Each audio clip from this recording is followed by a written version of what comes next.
if you want to be taken seriously in this industry, it's not a matter of, just posing with a gun. It's a matter of learning about the guns. Welcome to Gun Owners of America State of the Second podcast. I'm Kaylee. And I am John. And today we're joined with one of my favorite persons in the entire gun industry, Tracy Lee, Tracy Guns.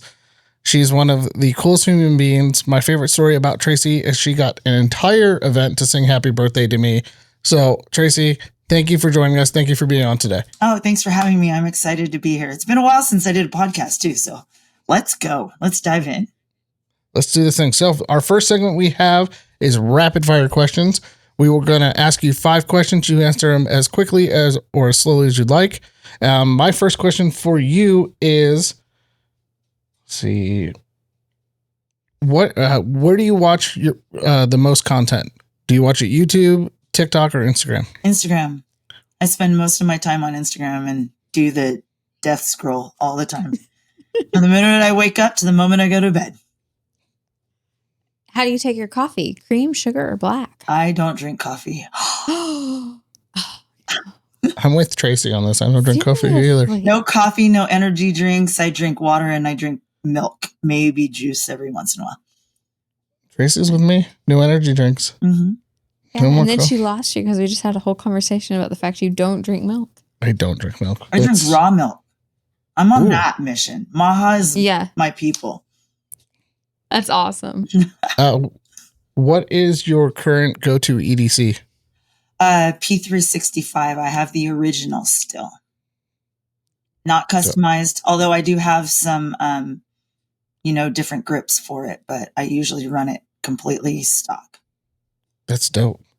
What is your last splurge for yourself? I mean, how big of a splurge are we talking? Whatever. I am addicted to Nellis auctions and Amazon, so I'm always buying stuff. So yesterday I ordered I know this sounds funny, a rack to go over my sink for all my dishes to organize and they dry because I don't use my dishwasher. So I don't. I actually just recently bought one of those. Oh, okay, good. So do you feel me? Yes. Have you seen the ones from Sweden where they cut out the entire bottom of the cabinet over the sink and they hang dry them in there and set them in there to hang dry? Mm-mm. No, but that's awesome. Yeah, so it's a cabinet. So instead of having like a cabinet to put your dishes into, you just stack them in there and then you grab them out of there, wash them, and put them back in. You stack them in there dirty? Yeah, you stack them. So you put them in there clean. You stack them in like a rack, like this, and then they air dry and drip dry into the sink, and then you just grab them, rewash them, and put them back in. Swedes are interesting people. That's the whole thing, is to air dry and drip dry into the sink. That's why I got the rack. And I'm so much into cooking food with all natural ingredients, and my kitchen is just getting overflowing with mason jars and glass cooking dishes and everything, getting rid of plastic. And it's not flexible, so it stacks up, and I have a lot.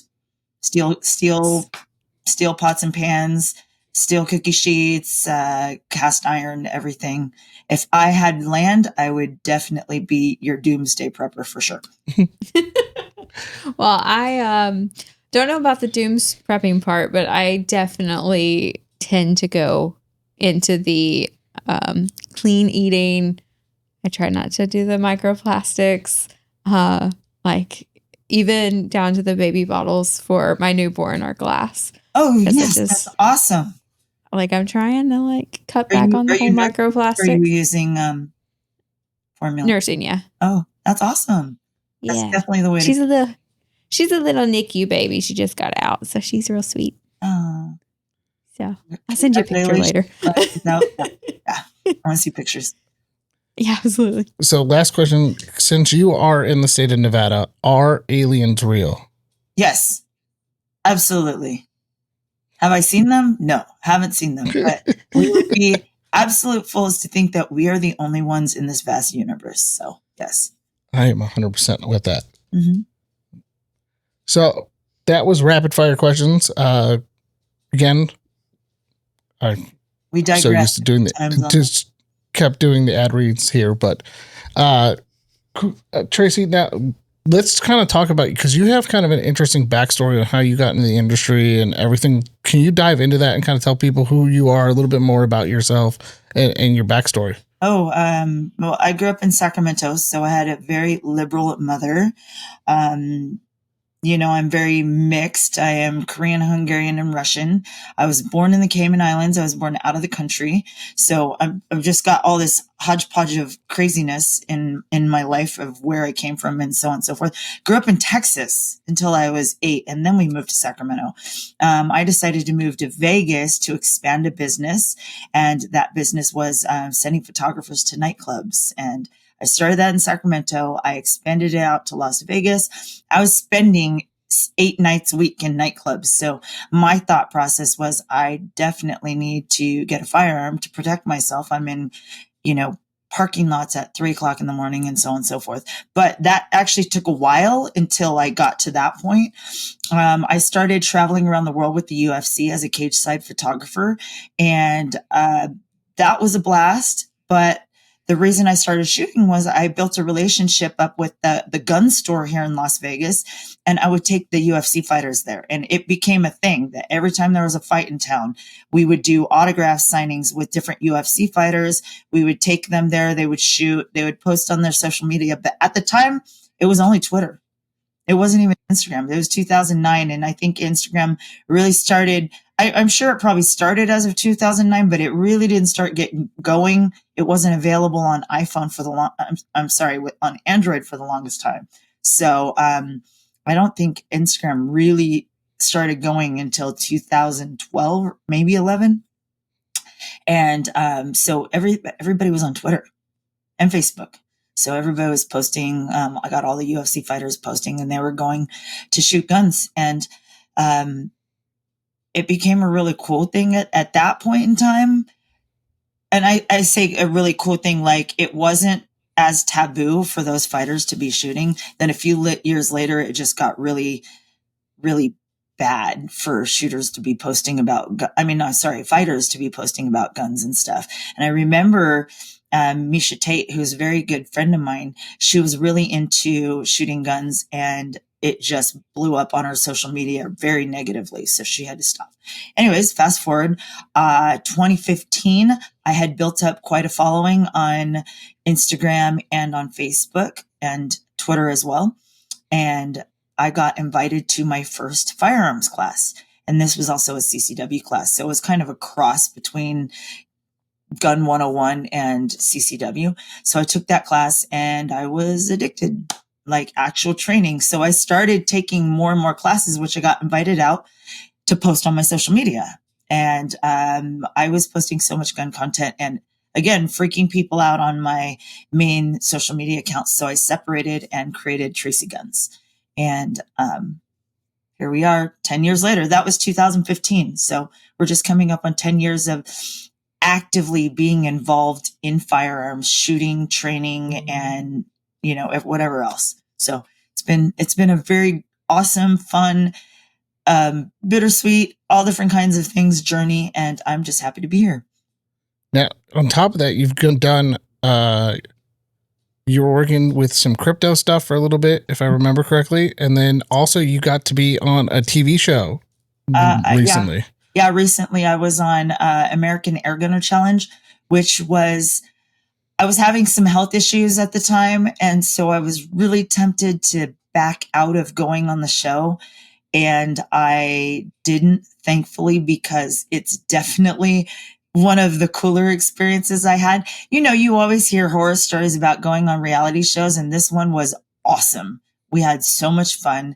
We were constantly playing pranks on each other. We were filming crazy stuff like every night after, the cameras were off. We were running around the hotel and just having a blast. So it was a very cool experience, and I have great friends as a result of that. There was 8 of us on there, including the UFC fighter. I got to see clips of it, and you looked like you were having just a blast the entire time. And that looked like a fun thing. Yeah. And I was worried about going on a reality show because, the big, huge network shows like Big Brother and, Real World and all that stuff, they would decide, okay, this is our villain, this is our whoever, and they would edit to make you look like whatever they wanted you to look like. And I was really worried about that. But this show, they didn't want us to look bad. They just wanted us to have fun and compete well. Yeah. And on top of that, I've seen you at a number. I mean, we've met before that, but we met again at Red October, and you shoot semi-competitively. How did you get into that aspect of this too? Well, we have a ton of matches here in Vegas. There's a lot of options. So I used to compete USPSA, which I don't anymore, but I would. It's just I'm not anti-competing. I just am not like insanely passionate about it. So I just go have fun and shoot if I feel like it. And I just did a competition. Was it last weekend? Week and a half ago? Yeah, last Saturday out at Boulder City Pistol Rifle. They do a monthly rifle match. So I did that one, and I do a monthly AK match called Wolverine Wednesday, or during the winter it's called Soviet Sunday because they do it during the day. But Wolverine Wednesday is at night because of the heat here. And this year is going to be hot. Oh, what's yours? Because we did, I think our top was 123 this year in Phoenix. I think ours was about 122. It's hot. We choose to stay in Tennessee. Thanks, guys. we choose to live in the desert. So yes. I love the heat, though. I love the heat way more than I like the cold. So it's been cold up until this point, with a few times where it got hot early on. But it's March, and we're going to hit 86, 87 this week, end of the week. I think we just hit 92 the other day. Really? But I'm loving Already? it. Yeah, already. I'm loving the heat. It's so much nicer than having to dig out a pile of snow. Yeah, I agree. But I mean, 86 in March or 92, I should say, for you guys in March it's early. It's early. Yeah, it's early. It's really early, which makes me worried about the summer because we broke the record for Phoenix last year of most days over 110. I think we went 100 days straight above 110. I don't remember what ours was, but ours was somewhere around there. Because you guys are usually 5 degrees hotter than us. Typically, I mean, like consistently 5 degrees hotter than us. So, yeah, I feel sorry for you guys. It might hit 125 this year. I hope it doesn't. So you guys kind of have an advantage to a lot of people, especially those of us on the East Coast, when it comes to your availability to shoot different places, on public lands, on, just the wide variety of training facilities that you guys have, with especially long range, that I am kind of jealous of as someone who is on the East Coast.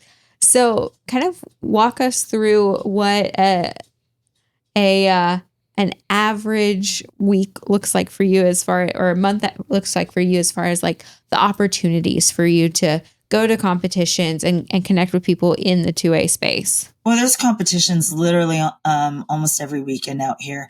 We've got, as far as outdoor ranges, we have Boulder City Pistol Rifle. We have Pro Gun. Pro Gun holds USPSA matches every weekend pretty much. They also do shoot sporting clays and so on. There is Clark County Shooting Complex. So I would say those are probably 3 of the bigger ones. I don't know if Desert Sportsman does competitions, but they recently, since COVID, started opening up their memberships a little bit wider. And I went to Desert Sportsman for the first time in a few years, 2 weeks ago, and they have done a lot of work on the range there. So I wouldn't be surprised if they're doing matches out there. There's just a lot of people who like to shoot. So there's a lot of people that go out shooting with. I've got places that I like to go shooting if I just want to go to the desert and set up something short, like short range. And if I want to go long range, we have another area that we can get out almost to a mile if we wanted to. And then there's the dry lake bed that you can get out to 3 or 4 miles if you are capable. I mean, I've definitely shot a mile out there. I know my friends set up to 2 miles out there, but if you want to shoot straight across the entire lake bed, you can get 3 or 4 miles out there. So we do have a lot of options. We're very lucky. It's all BLM land, so we just grab targets and we can go set them up out there.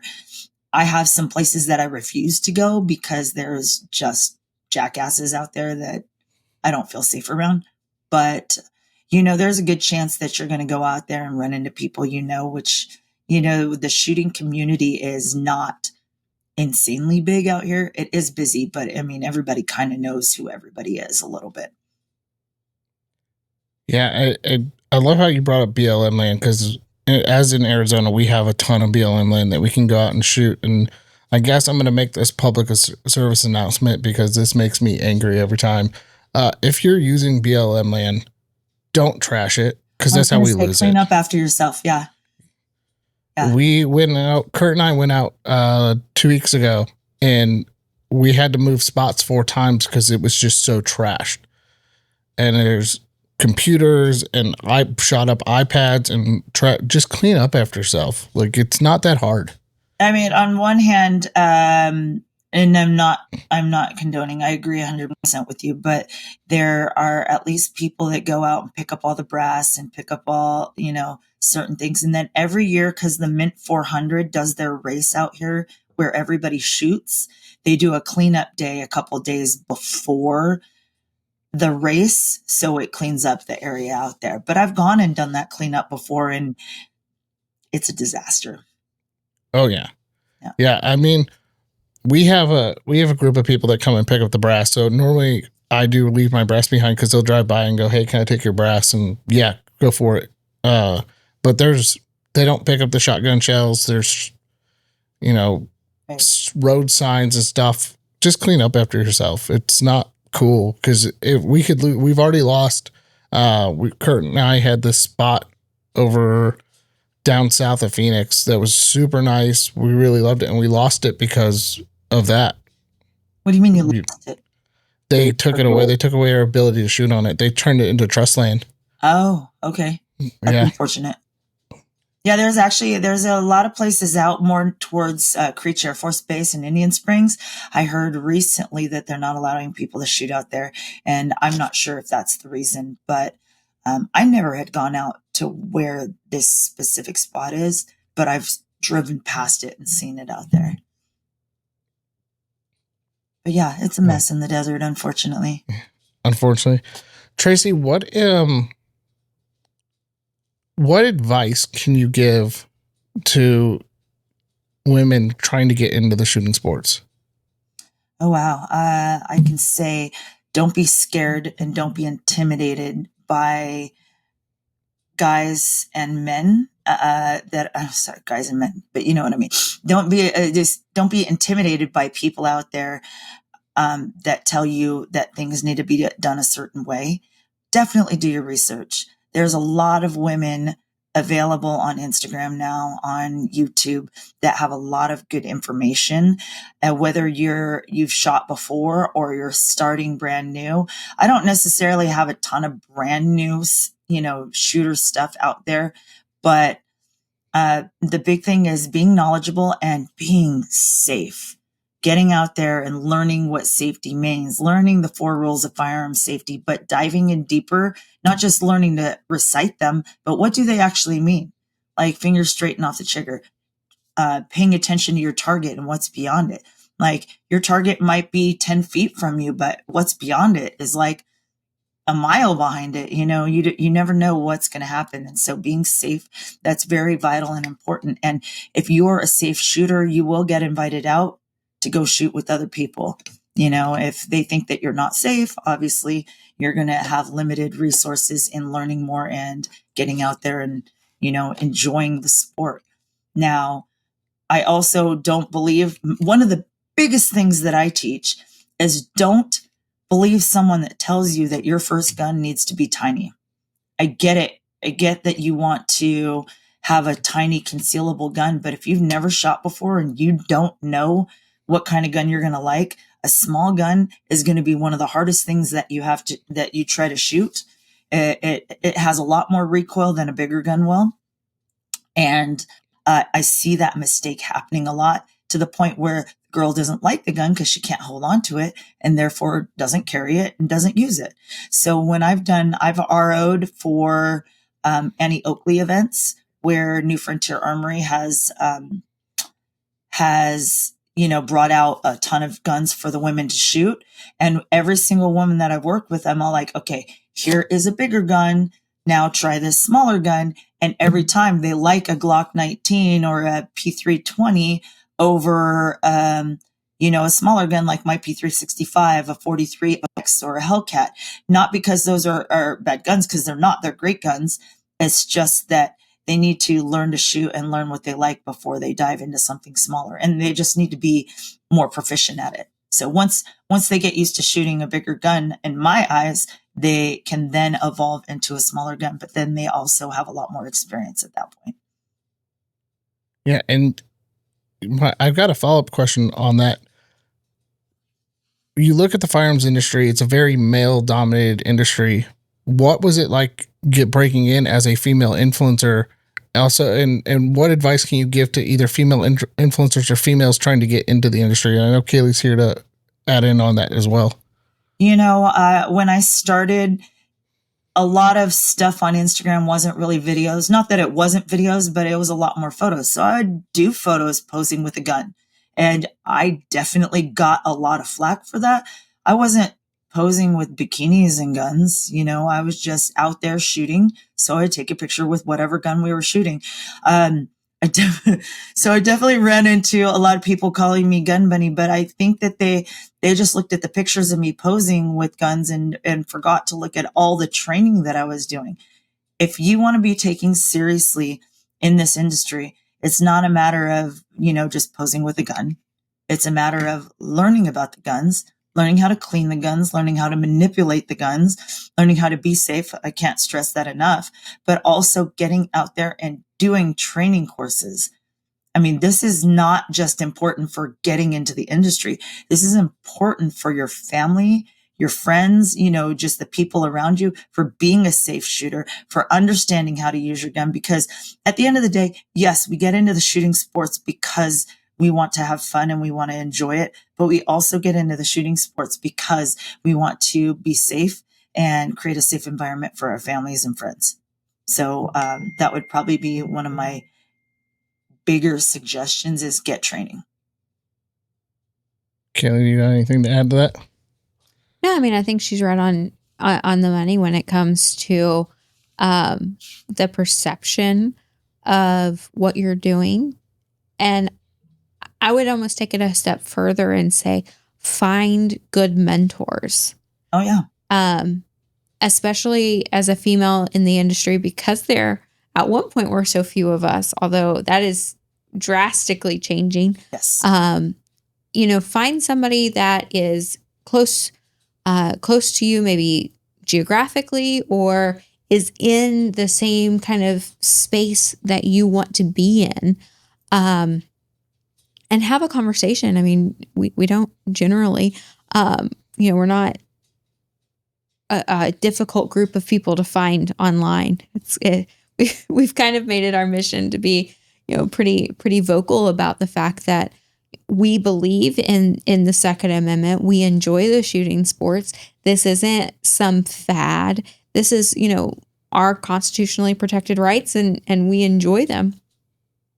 And, everyone has their own lane. Some people like doing trick shots, and that's amazing. And if that's what you want to do, then go find those people. If you want to be, a competition shooter, go find those people. If you, there's so many different avenues, and this isn't just a female thing, but a everybody thing. The best way to get into the industry is find a mentor, and then, really build those relationships, because the firearm industry is large and tiny all at the same time. Right. And but so I agree 100% with you.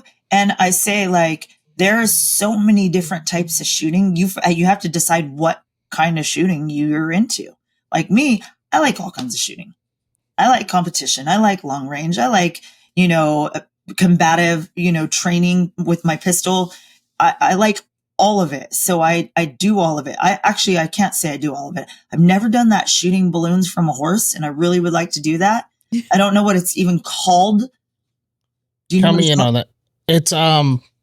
It's part of Cowboy Action. They do it up at Ben Avery during their Cowboy Action shoots, and that's part of the Cowboy Action thing. Like, it's a special class of Cowboy Action shooting. Oh, that looks so cool. There's also snowboarding and shooting. I've only seen one video of it that it ever existed that I saw, but I thought that'd be cool to do if there was a range. I've also seen zip line shooting, and I think, could be wrong, that they might be setting one up out in Pahrump, but I'm not 100%, so don't quote me on that.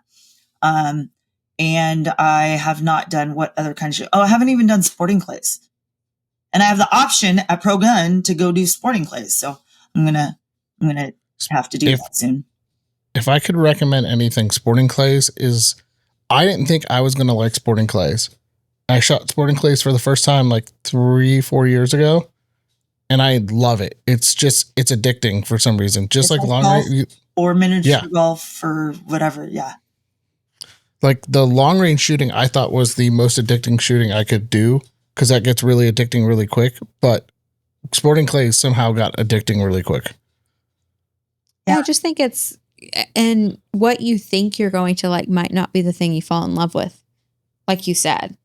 And so, it's letting yourself attend different classes, go to different trainers. If you don't like a trainer, you didn't, get along, or just thought something was a little off, or maybe they look really awesome on their social media, and then you take their class and you're like, wow, I thought you were going to be teaching me and it's somebody else. Like, go get training from qualified individuals, but try and go to different classes. And, sometimes even taking the same class twice with 2 different instructors will teach you different things just because of their teaching style. Absolutely. There's not, I mean, like, you think about the car industry. There's not only one type of, it's not just cars. Like, people are into, old classics. They're into Mopars. They're into imports, It's just like there's such a variety and it's so diverse. It's diverse in the firearms industry as well. So you can kind of find something for everyone, and there's its own subculture in each one. Now, I normally take every opportunity I can to come and hang out with you, but I missed this year's event, which was National Women's Range Day, which I heard was so much fun. It was fun. Can you explain your experience as somebody who's been to both of those events, and what's it like to have all those new women come in and check out and teach them? I believe, if I remember correctly, you were on the machine gun range too. I was. The whole day I was running the with full, Rachel. Yeah, I was on the full auto range, which was a lot of fun. I was running the full auto AKs, and then Rachel was running the full auto sub guns, like the 9mm and stuff. And I'm really into AKs, so I thought I would probably be better suited for that, and she would be better suited for the 9mm. We had a blast, but I will tell you, I woke up the next day and I was sore. I didn't realize that, ROing an AK or 3 AKs for 6 hours would affect me that much, but it did. It caught up with me the next day, but it was a blast. And a lot of those women had not only never shot a full auto, they had never shot a gun. So to come out there that day and run around this playground that, Staccato Vegas is, and to, get to shoot all different kinds of guns and see all different kinds of products, they loved it. Now, I will say that they were 2 absolutely different kinds of events. And even though it was for National Women's Range Day and it was range day and they were shooting, the way that they were set up at an indoor range versus being at an outdoor range, it was a lot more spread out. There was probably a lot more time to actually speak to each of the vendors or each of the, different bays that different guns were on at this one. The one at Texas Gun Experience last year was a lot, would I call it more intimate? I guess a lot more tight and closed in. So everybody was around each other most of the day. I made an effort at the first one to walk around and talk to as many of the women as I could. This time I was on range and they had to come talk to me. Really didn't have any time to socialize with the women. So I think that I would like that a little bit, have maybe make it 2 days. So I have more time to talk to the women, or set up a mixer for the women, because we had the gala the night before, and that was awesome because I got to do some line dancing and country swing dancing at the gala, which was, that's my thing now. But we didn't have a chance to talk to women who just attended the range day. And I really enjoyed that, to see what their journey was and where they came from. And there's a very good possibility that some of the other women there that were, on my side of things, working with the women, had more time to do that. But on the range, on the full auto range, we were going nonstop for that 6 hours. That's awesome. And it's always exciting, especially when you get to take someone to the range for the first time. And one of the things that I really love about Empowered 2A and the work that we do with the Women's Coalition is the fact that so many women are brave enough to go to a shooting event, often by themselves, for the first time to experience it. But I think that's why, because they know there's only going to be women there. They don't have, and I tell guys all the time, you can't teach your wife. You can't teach your girlfriend. They're not going to listen to you. You need to, and a lot of guys realize that. I get hit up by my guy friends all the time. What should I do? I tried to take her to the range. It's not working. And I said, you can't. They're embarrassed, or they're intimidated, or whatever. And they don't want to do it in front of you. At the end of the day, that's it. They need to get away. And even if they do train with a male versus a female, as long as it's not their significant other, like for some reason that just gives women anxiety, and they need to get away from that. So being able to come to the gun range and doing it by themselves, really empowering. And I had one of the DJs at the country bar that I go to, his wife told him, I guess, saw me there and was like just super excited. And she came home from the event and she had nothing but great things to say, and she wanted to go shoot more. And it really empowers women. I mean, I know that's the name of the organization, but it really does empower women to want to get more involved in this. And actually last night, was it last night?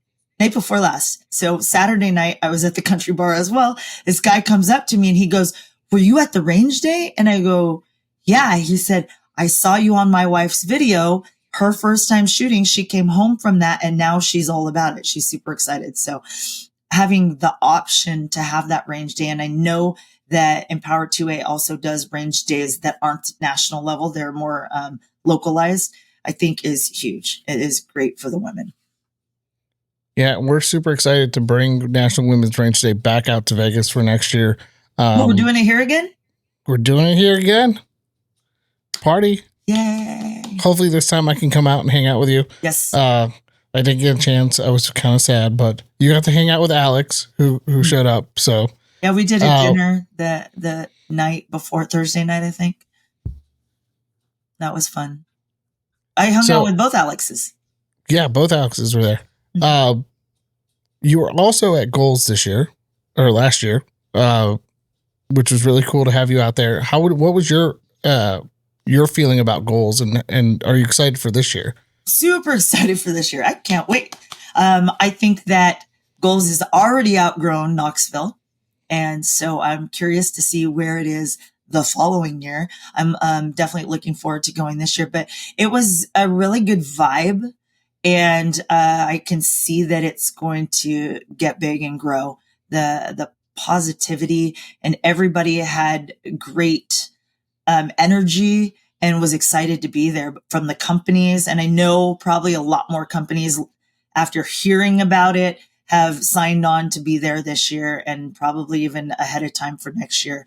But it was awesome. And I know that there's a lot of the vendors that probably didn't like having that extra day on the front to go let all of the media and content creators through. But for me, that was super valuable to be able to have quiet downtime, to be able to talk to those vendors. I really made every effort to go talk to as many of them as I could. And even though I had that day to do it, I still didn't make it through all of them. So the next day I had to go back. And I think that second and third day is definitely for them to talk to customers and stuff, not talk to me. So that's why I made every effort to try and do it on that first day. So I don't know if you guys are planning that for this year, but I do have appreciation for that. Well, that is happening again this year. We've gotten a lot of people who are excited about that, so super pumped. This is brought to you by Patriot Mobile. Use code GOA for 1 month free for a freedom-loving mobile service. Patriot Mobile is a pro-freedom mobile carrier. They use the same towers as the big brands, and even to the point where if you have, you can switch between networks, between AT&T and Verizon and all that, just because Patriot Mobile does that for you. So use code GOA for 1 month free at Patriot Mobile. Well, we are at about the halfway point, so we are going into our next segment, which is From the Soapbox. That's Kaylee's favorite segment, where she gets to be spicy, but this is where we get spicy. We pick a topic. You pick the topic that you think is the spiciest, what needs to come out and be said for the 2A community. So, Tracy, do you have a topic for From the Soapbox for us today? Oh, I'm on the spot. Well, I could talk about a couple different things, but I think that one of the biggest topics right now is what's going on social media.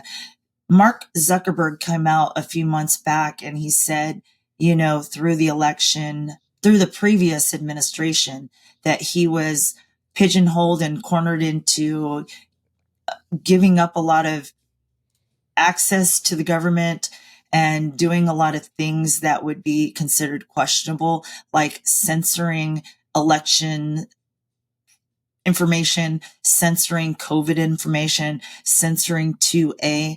And I am hoping that's changing. I don't know. I still haven't changed my content back into all 100% firearms stuff. So I put dancing, I put videos of me country swing dancing, and I put a really political video on tariffs up recently. And that's actually blowing up on my social media right now because so many people are fighting on it. I tend to not be that content creator that purposely is causing antagonistic things to happen or being antagonistic. That's just not me. And of course, because that's not me, I'm not going to probably do as well on my social media as a result.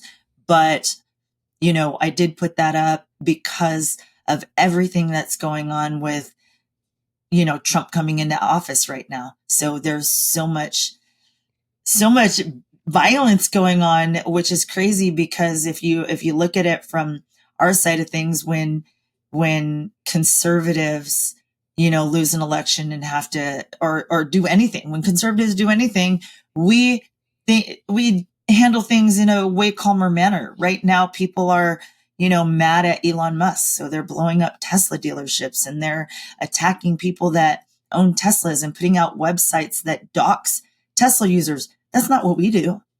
And I mean, everybody wants to say that the Democrats are this accepting, party, and they're not. So, going back, I know I'm digressing and stuff, but going back onto social media is like, I am trying to just put good content out there, entertaining content, informational content, and it's not usually stuff that is antagonistic, but that seems to do the best. And unfortunately, Facebook and Instagram and TikTok, they allow that. And TikTok is so anti-gun. It's so frustrating to me because I would put up videos of competition shooting or shooting on a safe range and trying to educate, and yeah, they wouldn't allow it. It got taken down. So I have an account over there that grew up to 30,000 followers in almost no time. And then I haven't touched it in, I don't know,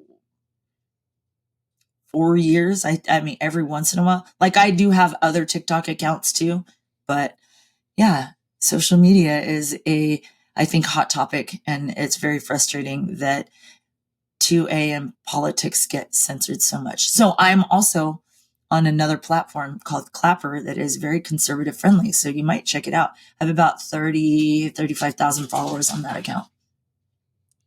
That's awesome. Yeah, it's very interesting to me, kind of the post-election state that we're in, where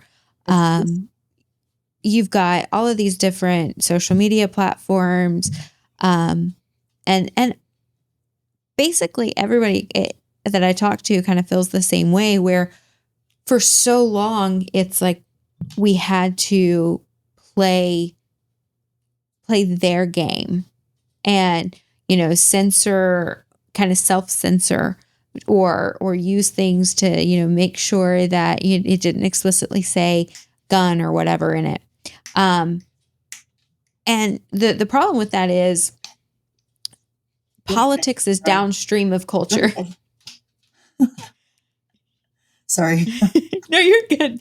I want him on camera. Like, introduce that's the Yeah. Instagram famous dog. Yeah. Tracy likes to, and Tracy, these are some of my favorite videos of yours where you're rollerblading with the dog. And it's some of my favorite, because you look so happy and the dog looks so happy. It just makes me happy. And oh my gosh. he's adorable. Look at that. That's the best podcast get. Like, look. He needs to be the mascot.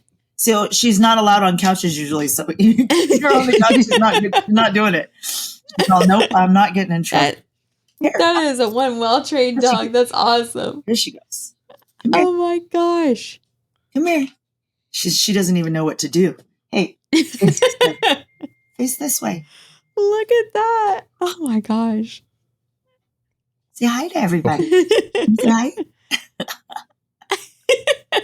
Mwah. Oh, hi. Mwah. Oh, that's awesome. How old? She's 6. She's been to SHOT Show 4 times. That's awesome. That's one of my favorite things. When Tracy's walking around with her at SHOT Show, I get to pet the dog and say hi to Tracy. And then, like I said, the vibes when Tracy's rollerblading with the dog. Oh, yeah. It's some of my favorite content you do. We roller skated yesterday actually, and we don't usually roller skate anymore because I'm on 75 hard for the second time in a row. And especially now that it's getting hot, she can't do 45 straight minutes of roller skating. So I walk typically. Okay, get down. Off. There we go. That was a Sawa. Beautiful. I love puppies. Anyways, we digress. We went from being spicy to happy. That's what dogs do to us. Wait a second. See it. Just those little ears pop up on the screen. I was like, introduce us to the bestest. The bestest girl. All right. I'm so sorry I got lost on your thought. I guess diving back in, for so long, we kind of as people in the gun space, the emoji changes for a firearm, we have to say, pew or don't spell out the word gun. And like people were, sharing their tricks on how to be able to post content, and not offend the algorithm. And the problem with that is so oftentimes, the statement rings true. And that's why it's been said over and over again, that culture is downstream of politics. And, I think that's why the silent majority that people kept talking about have finally kind of raised their voice, and it showed in the election, and it showed in other ways in our society. And then now the social media companies are coming out and they're like, well, we're going to be a little bit nicer, and we're going to let you post this content.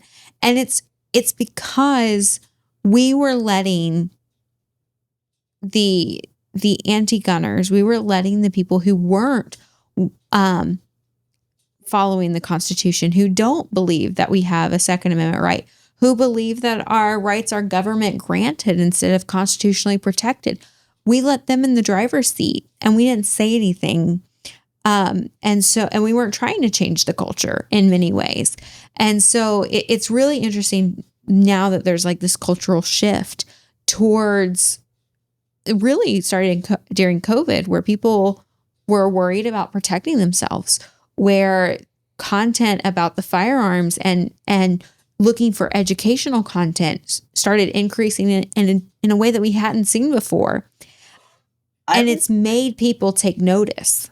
I would agree with you 100%. And I also agree that that single thing potentially moved a lot of people that were probably fringe, moderates, and moved them more towards the middle or towards the right. Like, I really think that it made people do a little more research and take a little bit more notice. And it really changed a lot of people. I was really, really hoping that Nevada was red, but Vegas was blue. And Vegas still is blue, unfortunately. I was really hoping that it would switch Nevada red. And I'm pretty moderate for the most part. I'm, very much in the middle. But as many of us have heard and people have said, anyone that was moderate before this last 6-8 years or whatever is now seems very conservative or very right leaning. And so where I would have said I was in the middle, I'm definitely more over on the right at this point. And, I spent this particular election as much as possible getting people like, hey, you got to vote. You got to get out there and vote. So I do feel that movement, that change within myself had a lot to do with everything that happened in COVID. Speaking of Nevada seems to be very pro-gun on most stuff, but Vegas itself seems to be kind of anti-gun. Can you touch on that? Like where, because I know like when we go to SHOT Show, it's very like, oh, we want you here, but if you get caught with anything in your hotel room, they kick you out. Oh, I didn't know that. Yeah. I really didn't know that because I thought in your hotel room, that's kind of your place. Yeah, they kicked out. So a couple of years not this SHOT Show, but the year before, we were staying at I'm not going to mention the name of the hotel. We were staying at a hotel, and What the Kicks, Jeremy brought in a Pelican case for his camera equipment, and they searched it because they thought there was a gun in it, and they started searching people's camera equipment in any Pelican case that came in. And then a couple of people got kicked out from another company because they had a firearm in their room. I had no idea because, you got to think that, I do know that after the October 1st, 2017 shooting that happened here, that hotels are paying a lot more attention to that. But I didn't know that they were stopping people from bringing firearms to their rooms. Like, yeah, they make you, yeah, I guess there's signs at the front that say no weapons allowed. So yeah, I guess they make you keep it in your car or something, which is insane. They take the security takes them and puts them in the safe. So what happens at the Venetian during SHOT Show? Yeah, it's the weirdest thing. Like they will take your if you come in with a firearm, they'll take it and put it in the security takes it. So I would have to say that I am maybe a little ignorant when it comes to that part of things, as far as, Vegas doesn't seem that anti-gun to me. Like it doesn't surprise me when someone's open carrying here, but I'm very familiar with it. It doesn't bother me, so I don't notice it. It could be, but I haven't noticed anything being very anti-gun here in Vegas, even though Vegas itself is pretty blue. Yeah, because I see, and I guess my assumption when you talk about Vegas is a large city. The assumption is always like the Strip, and I think that's just such a small part of the whole of Vegas, and that normally seems to be where the issues are. So I will say this. When I started shooting, the reason I separated and made its own account because I was posting things and people were getting a little bit upset and bothered by all the firearms stuff on my main account. And then ever since COVID, the tolerance for firearms from people around me has definitely shifted. So I'm able to post and I'm able to talk about guns. Like I don't hide from, your average person anymore that I'm into firearms and stuff. I don't feel that I need to anymore. And at one point I felt that I just kind of kept it on the low, not hid it, but I just kept it kind of quiet. I didn't make a big deal about it. And it's not like I make a big deal now, but it's just that I feel like that people were a lot more scared than they are now. And people are a lot more open to it here. And just Yeah. I think that that's true about most of the US. And I think a lot of that has come with the grassroots groundswell. And it is a groundswell for constitutional carry.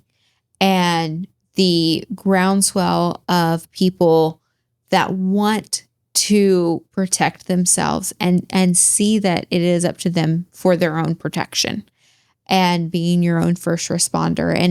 And the mindset has shifted in a very positive way. And I think the more that we're able to capitalize on that, the more that we're able to educate people on that, the more that we're able to debunk the myths that the anti-gunners use towards us, the more people who have maybe never been around guns or really aren't persuaded one way or the other can find that on-ramp that we're building for them, and we can welcome them into the Second Amendment community.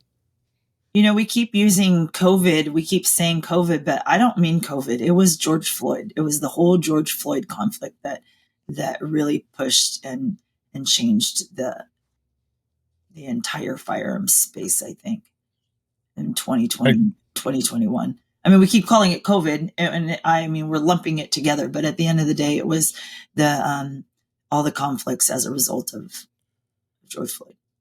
Yeah, I think it was the perfect storm of fear. No, the fear, the being locked home, the worry that the police aren't going to respond, the fear of riots and attacks, and seeing how the police weren't doing anything during that. I think that really triggered this primeval, feeling in people that I need to take my self-defense in my own hands. Absolutely.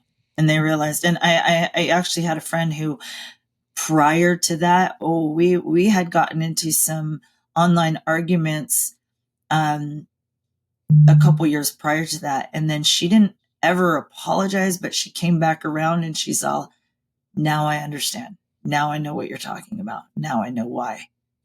And she went from being very left-leaning, and she is now not left-leaning at all, and very vocal about it too.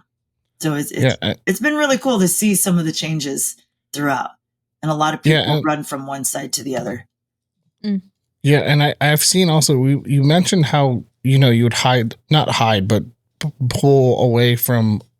You've got two different accounts, and I feel like as somebody who owns firearms, who travels a ton.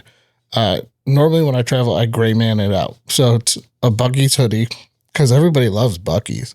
And I'll wear my CMMG hat or a different hat that's got a different logo on it, just so I don't get bothered on the airplane. And lately I've been switching up to this nice Victos hoodie with the GOA logo on it. But people have now that, it went from being very hey, I want to separate the two because, I don't want to be bothered on the airplane. I got to sit with these people for 4 or 5 hours. Now it's I've had conversations. The woman next to me about 2 weeks ago, we started striking up a conversation. She seemed like this very liberal woman. And then she looked at me and said something. And I was like, oh, wait a second. You are on my side. You are so pro-gun. And she started talking to me about it. And on the end of the flight, we got struck up a conversation. It was just cool to see. It seems that it's more, people are more open-minded now to that stuff. And it's not hate. It's more just a general conversation. I agree. And I mean, I'll tell you a couple funny stories. Or a couple things. When I see anyone wearing a Make America Great Again, I compliment nice hat, or anything Maha, I'll be like, nice hat. And they look at me and they're trying to decide if I'm making fun of them. And I'm like, okay, don't assume because I have blue hair, that means that I'm a certain way, you know? And I do have a funny story to share with you guys about blue hair. I got into an altercation at a CVS last week. And it was very interesting because the person that worked there couldn't ring me up. She couldn't figure it out. And she was getting super upset because I said, no, I'm not paying that because that's not ring up correctly. And I'm not going to go into the whole details about why it wasn't ring up correctly, but she started trying to like, oh, look at you with your blue hair and blah, blah, blah. Meanwhile, she's there wearing a mask. Last week. This is last week. This is not like 3 years ago. This is last week. She's there wearing a mask, but making fun of me as if she's calling me. She didn't say it, but blue hair liberal, blue hair liberal. Like she's making fun of me because I have blue hair and I have blue eyelashes.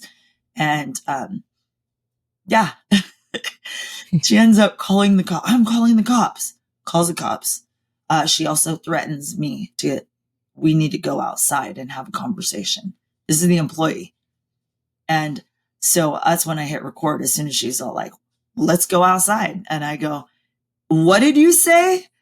Put up my phone, recorded her saying, I'll clock out right now and we can go outside and discuss this. And, you know, later on, I ended up talking to the manager. The girl had left and, you know, left her keys. Her dad came there. I don't know why her dad needed to be there, but her dad came there and apparently she has anger issues and all this stuff. But what's really funny to me is like people popping off and not realizing like she wants to go outside with me. I would never, and I talked to the manager. I was all, as a concealed carry holder, I have to be extremely conscious of situations I get into like that because, you know, I am not going to flare up and get angry like that girl got, you know, and that's because I know I have a firearm on me. So I'm not, I mean, there's so many reasons from a moral compass, from a legality standpoint, I'm not going to get into a fight with someone, you know, and knowingly walk outside with someone knowing that I have a firearm on me, you know, and I think that's the education that we need to get out there is that people understand, you know, when you're carrying a firearm, it takes it to a whole new level. But I thought it was really funny. I ended up talking to the manager for quite some time about it. After that, the manager wasn't there. The cops did show up that day. One of the employees all, well, the cops are coming. And I go, yeah, I'm not staying around. I didn't do anything wrong. So I ended up leaving. Calling the manager wasn't in store at that point in time. So I called the next store over and gave them my contact info. And they had already sent their manager over there to deal with it. But I guess the girl had ended up turning in her keys and leaving. So I don't know if she was there when the cops showed up. But essentially she's on the phone with 911. Yes, this blue haired girl is causing all this stuff. She's been asked to leave, which I was never asked to leave. I asked her to leave. She's causing a disturbance. She says she's threatening to call corporate CVS. Like that was her reason for needing the cops there in the store, was that I was threatening to call corporate on her because of this situation. So it was funny and I can't believe it happened, but I kept my cool. Yeah. I'm going to add one more thing and then we got to wrap up. Tracy, you brought up a great point. Being a concealed carry holder, and I know I was this way originally when I first started carrying. And I think it comes with age and education. Is that you get your concealed carry permit and you're all gun ho. You're like, I'm gonna save the city. But you have to know and be situational aware as you learn the laws and as people talk to you and you learn these things. You know, like, okay, well, as a concealed carry holder, I need to keep my calm. I need to keep my cool. I need to be this. It's not, you can't just whip it out whenever you want. There are consequences to your actions.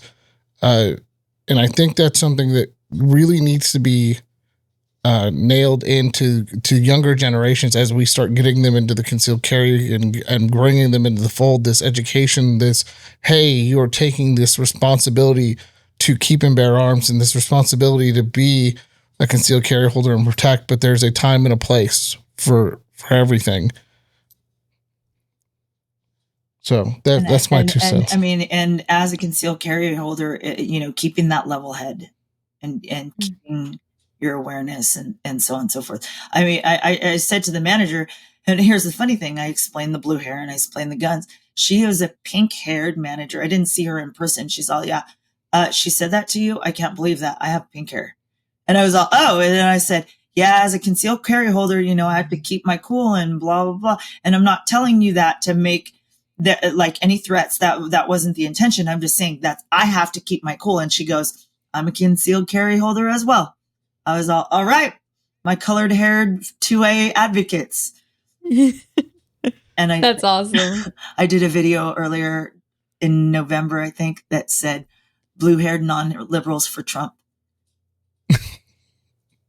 That's awesome. Well, we've come to the end. Let's go ahead and wrap this up. Kaylee, go for it. I went by where can So it's been wonderful having you on. Where can everyone find you? Give us your socials, all of that fun stuff. The best way to find me is at Tracy Guns. If you want less gun content, which most of you probably won't, you can also find me at Ms. Tracy Lee. I'm on Twitter, Facebook, X. It's easier to call it Twitter, but I'm on X, Facebook, Instagram. I am on TikTok. I barely use it. And I'm on an app called Clapper. So if you download Clapper, you know where to find me. It's Tracy Guns. And thank you for me. Oh, thank you for being on. We appreciate you. Before we leave, we do have a sponsor for gifts for our guests this year. Palmetto State Armory and AAC has sponsored our gifts for guests. So Tracy, you will be receiving something from AAC or Palmetto State Armory as a gift for being on the show. Again, thank you, awesome. AAC and Palmetto, for sponsoring that this year. Thank you. I will never turn down ammo. So guys, make sure to like, share, and subscribe. Hit the little bell for notifications. We will be in Knoxville August 9th and 10th for Goals. Meet Tracy at Goals. She will be there. You can take photos and say hi. Be polite, please. Everybody's usually very polite. That's nice. Yes.